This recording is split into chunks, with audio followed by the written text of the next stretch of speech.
இன்னைக்கு காலை நேர பரபரப்புல ஈஸியா செய்யற ஒரு வெஜ் புலாவும் பொட்டேட்டோ கேப்சிகம் கறியும் நம்ம இன்னைக்கு பார்த்திடலாம்.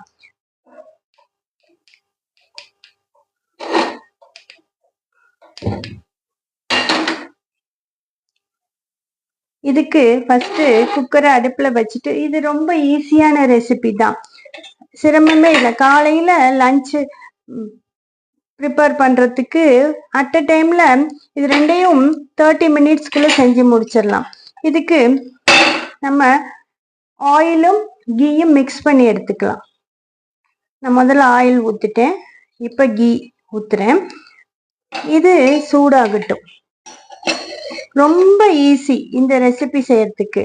இதுக்கு நான் கேரட், பீன்ஸ், பட்டாணி எடுத்திருக்கேன். ஒரு ஆனியன் ஸ்லைஸ் பண்ணது, வெங்காயம், ஒரு குட்டி டம்ளர் ரைஸுக்கு 2 பச்சை மிளகான்னு கணக்கு வச்சுக்கோங்க. இவ்வளவுதான், ரொம்ப ஈஸி. ஒரு 15 மினிட்ஸ்ல செஞ்சு முடிச்சிடலாம்.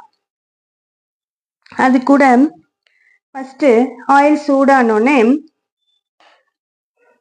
பட்டை, கிராம்பு, ஏலக்காய், ஒரு டம்ளர் அரிசிக்கு 2 ஏலக்கான்னு கணக்கு வச்சுக்கோங்க. அதுக்கு தகுந்த மாதிரி பட்டை, கிராம்பு நீங்க போட்டுக்கோங்க. ஆயில் சூடாயிடுச்சு. பட்டை, கிராம்பு நான் போட்டுட்டேன். இதுக்கு ரொம்ப ஈஸியான ஸ்டெப்ஸ் தான். ஆயிலும் கீ மிக்ஸ் பண்ணி சூடானதுக்கு அப்புறம் ஆனியன் போட்டுக்கோங்க.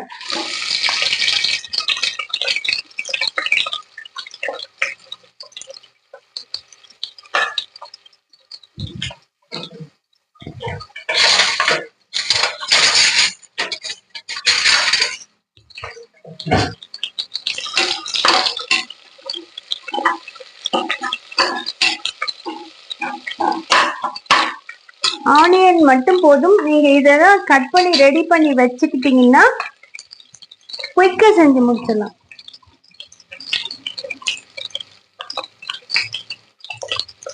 ஆனியன் நல்லா ஃப்ரை ஆனோடனே இதுக்கு தேவை இஞ்சி பூண்டு பேஸ்ட்.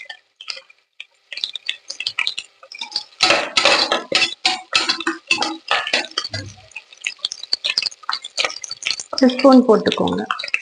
இதுல எது பச்சை வாசம் போக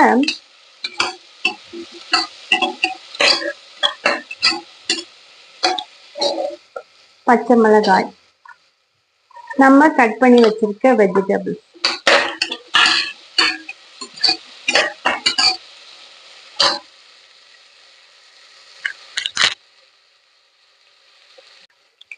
இப்ப ஆனியன் வதங்கிடுச்சு. இஞ்சி பூண்டு வாசமும் பச்சை வாசமும் போயிடுச்சு. இந்த புலாவுக்கு தேவையான உப்பு போட்டுருங்க. நான் எப்பயும் கல் உப்பு தான் போடுவேன். அது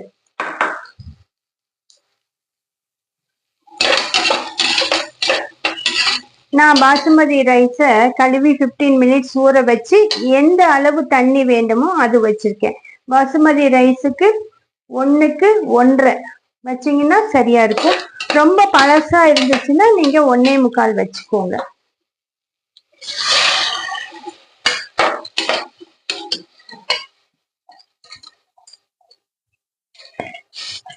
இந்த டைம்ல உப்பெல்லாம் சரியா இருக்கான்னு பார்த்துட்டு மூடி வச்சு 2 விசில், இல்லாட்டி உங்களுக்கு சந்தேகம் இருந்தா ஒரு விசில் விட்டுட்டு 5 மினிட்ஸ் சிம்ல வச்சு மூடி வச்சிட்டீங்கன்னா புலாவ் ரெடி ஆயிடும். இப்ப குக்கர் மூடி வச்சு ஒரு 2 விசில் விடலைன்னா ஒரு விசில் விட்டு 5 மினிட்ஸ் சிம்ல வச்சிட்டீங்கன்னா